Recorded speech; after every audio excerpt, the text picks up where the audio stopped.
الحمد لله الذي شهدت بوجوده آياته الباهرة ودلت على كرم جوده نعمه الباطنة والظاهرة، وسبحت بحمده الأفلاك الدائرة والرياح السائرة والسحب الماطرة.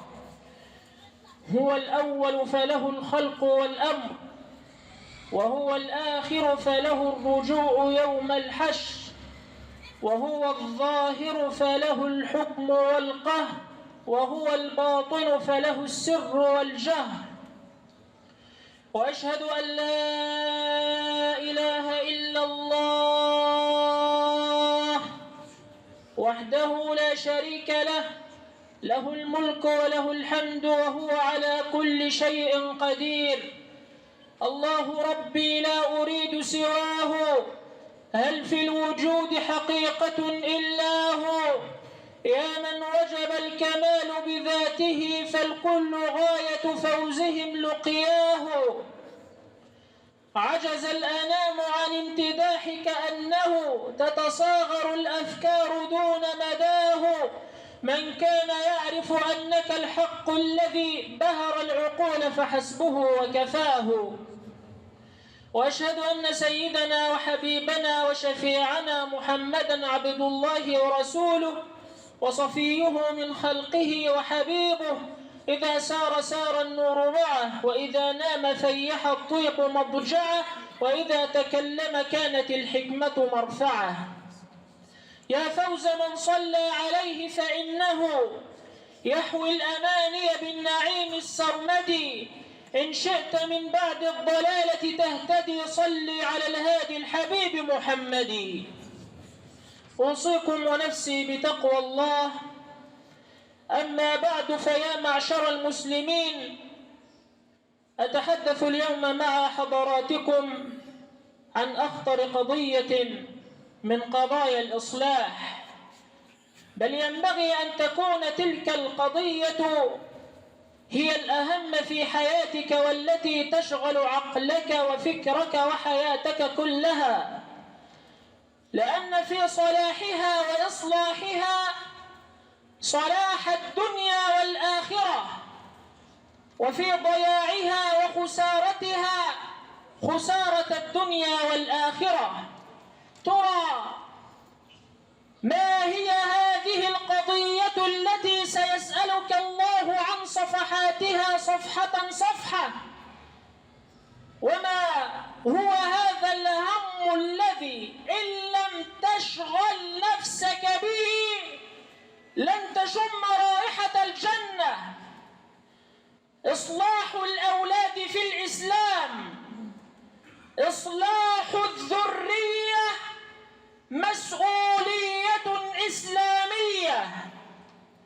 ألم تسمع قول ربك ينادي من علياء سمائه: يا أيها الذين آمنوا قوا أنفسكم وأهليكم نارا وقودها الناس والحجارة عليها ملائكة غلاظ شداد لا يعصون الله ما أمرهم ويفعلون ما يؤمرون.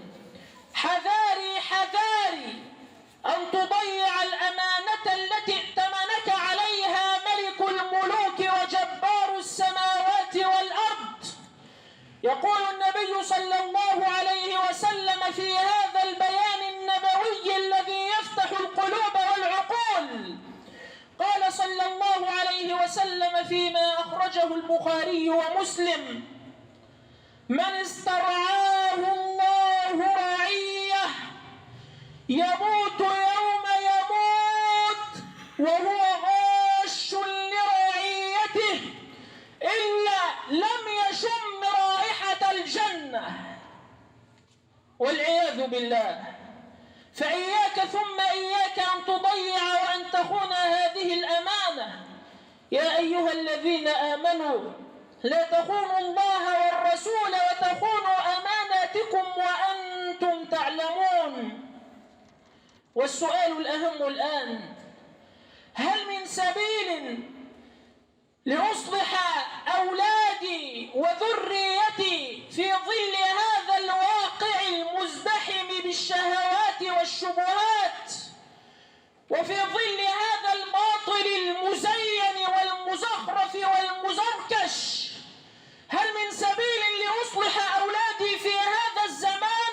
الجواب نعم، وألف ألف نعم، لأن الباطل مهما بلغت قوته فهو ضعيف أمام الحق. نحن نصلح أولادنا وأبناءنا وفتياتنا بكلمة الله، وكلمة الله هي العليا.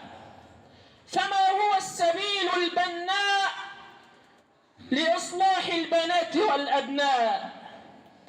أولاً وأول خطوة في إقامة مجتمع سليم وفي بناء ذرية تفخر بها الأمم أن تختار لولدك الأمة الصالحة.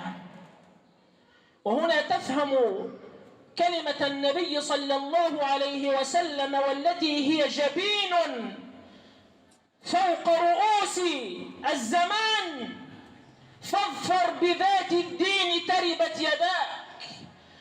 فاظفر بذات الدين، تفهم أن ليس المعنى فقط امرأة صالحة تصون عرضك، لكنها امرأة صالحة تربي أبناءك على الإسلام.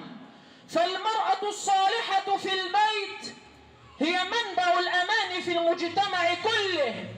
المرأة الصالحة في البيت نور على نور يهدي الله لنوره من يشاء.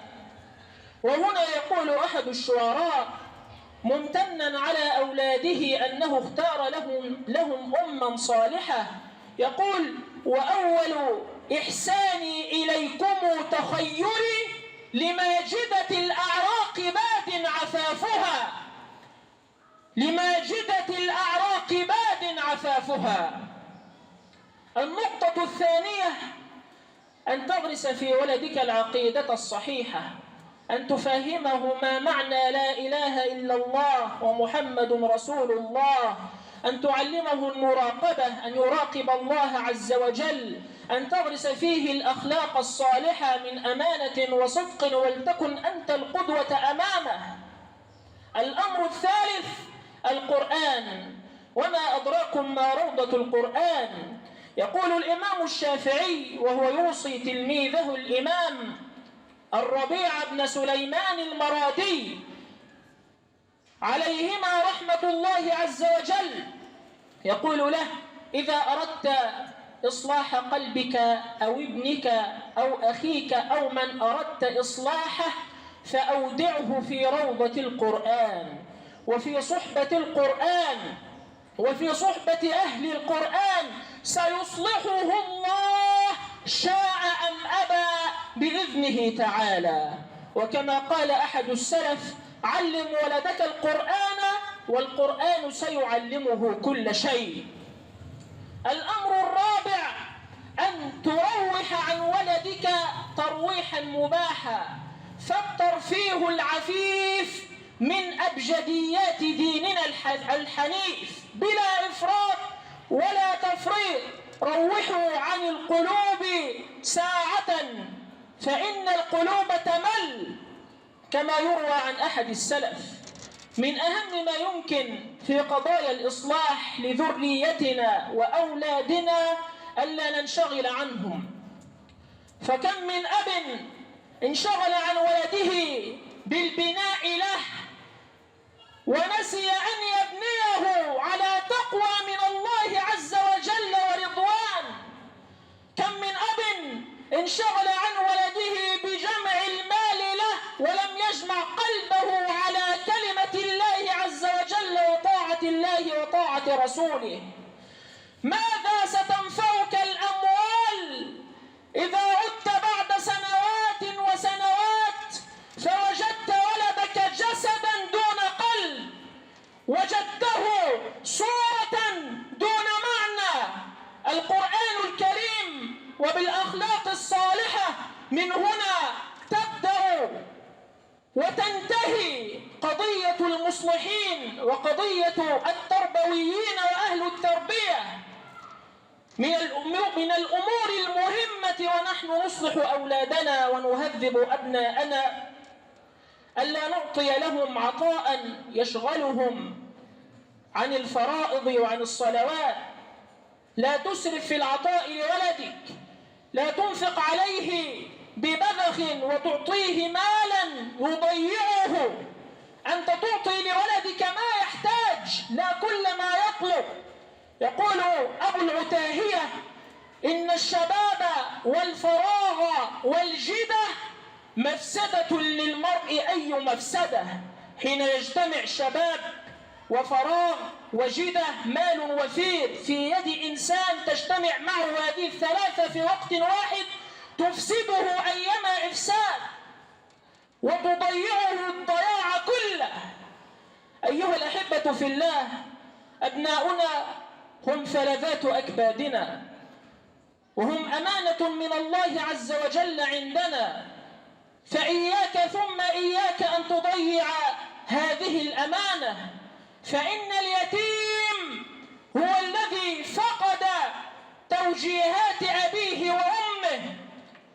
ويرحم الله تعالى شوقي إذ يقول: ليس اليتيم من انتهى أبواه من هم الحياة وخلفاه ذليلا، إن اليتيم هو الذي تلقى له أما تخلت أو أبا مشغولا. فليس المهم أن تنجب أولادا يكتبون في سجل الأحياء، لكن المهم أن تنجب أولادا يكتبون في سجل الصالحين من الأحياء.